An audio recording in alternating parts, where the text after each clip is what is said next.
Let's take you to Plum Island right now. Antoinette Antonio is there this morning. Antoinette, dealing with intense winter conditions.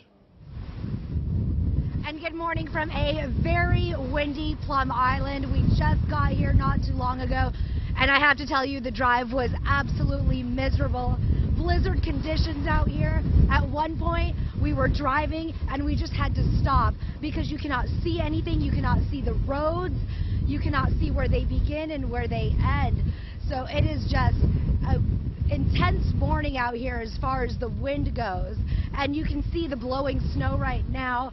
A lot of this coming off the snowbanks and a lot of the snow that was already on the ground. So we're going to continue to monitor the conditions out here. But once again, it is just a very intense morning out here. The roads are completely covered, a lot of them. The plow workers are trying to do their best to make their way around town, but it is just almost impossible to keep up with all of the snow, with the wind and the blowing snow. So for now, I'm Antoinette Antonio on Plum Island. We'll send it back to you.